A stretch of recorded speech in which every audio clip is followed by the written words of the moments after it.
Hi, this is Peggy Fields Richardson, and this is day 1 in 30 Days to More Joy in Your Life. Today's entitled, Give Yourself Permission to Be Joyful. I know, this sounds like the kind of psychobabble espoused on Chick TV.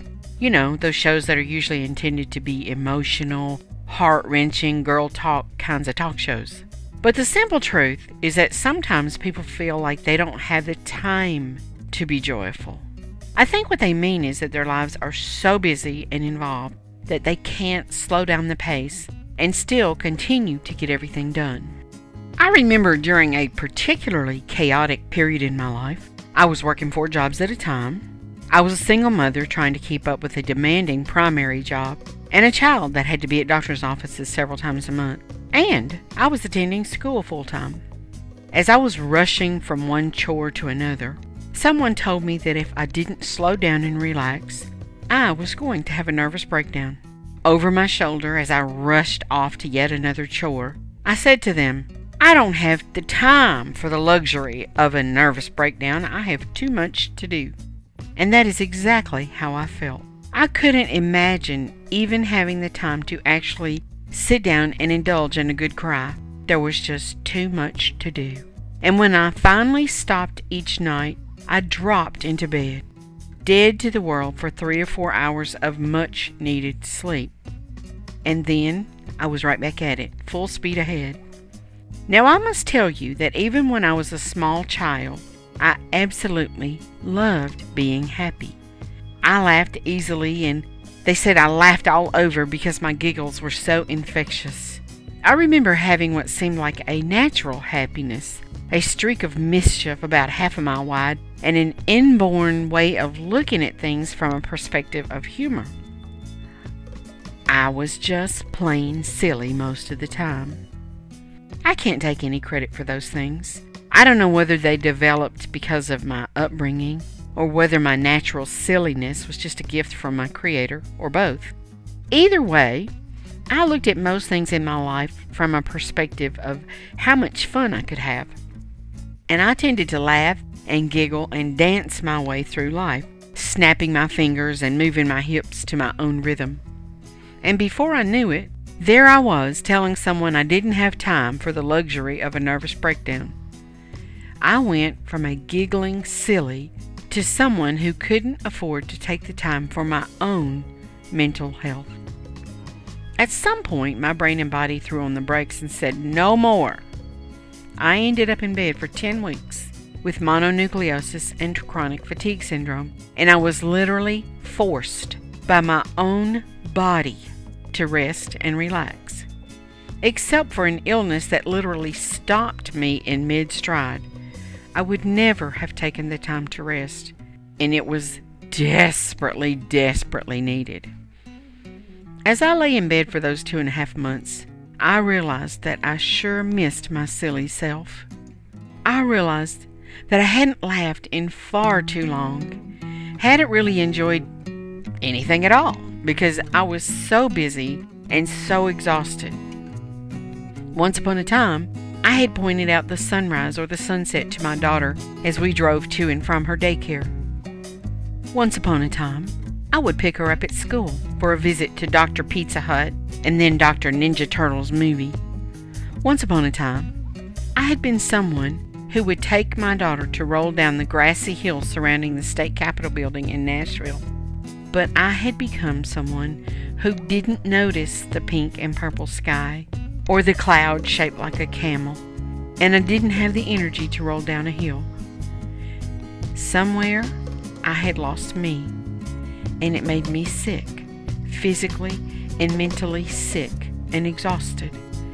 I had lost my natural silliness. I had lost my joy. I had literally lost myself, and I didn't know how to get me back. The first thing I had to learn was to give myself permission to be silly again. Give myself permission to find my joy. I had to realize that that didn't mean I would be any less responsible or any less dedicated to my priorities, my child and my home. But it meant that I had to find a spot where I could have it all.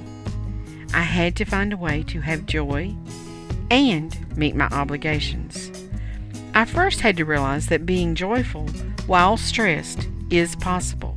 And then I had to allow myself to sometimes bring out the joy and revel in it. To realize that being joyful did not mean being irresponsible. I realized that being joyful was a way to preserve my sanity, maintain good mental health.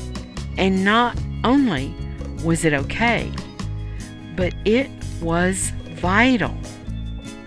So, in your search for more joy, I want you to get somewhere comfortable, whether it's a porch swing or piled up in your bed. Where you are doesn't really matter. It just has to be someplace where you feel safe and comfortable. Somewhere you can relax, close your eyes, and let your mind drift. Think, and then drift some more. And as you think and drift and daydream, give thought to how important your own mental well-being is. And imagine how exciting it is to learn new ways to have joy.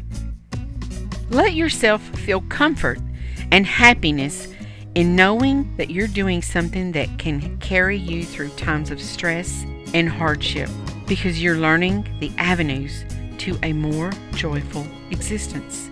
Tell yourself you are growing in joy each day, and really feel what that knowledge brings to you. Make the decision to be joyful. Make the decision to be happy. Realize that you can be happy despite difficult circumstances, and allow yourself to believe that you deserve joy and you deserve happiness. While you're in your quiet spot, I want you to also think about things that bring you joy. What kinds of things have made you feel joyful in the past? What were you doing when you felt joyful? Are there ways you can recapture those feelings? Before you leave the quiet, take a few moments to breathe deeply, pushing all the air out of your lungs when you exhale and really breathing deeply when you inhale.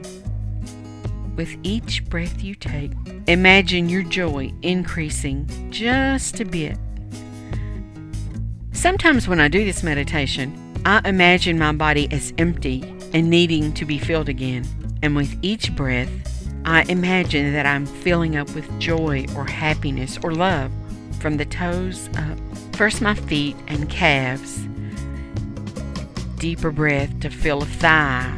On and on until I have filled every muscle, every fold, every wrinkle, every cell of my body with joy. And there's no more room. And then I imagine that as I breathe, I fill the room around me with it. Spend this quiet time with yourself, ruminating about joy. Thanks.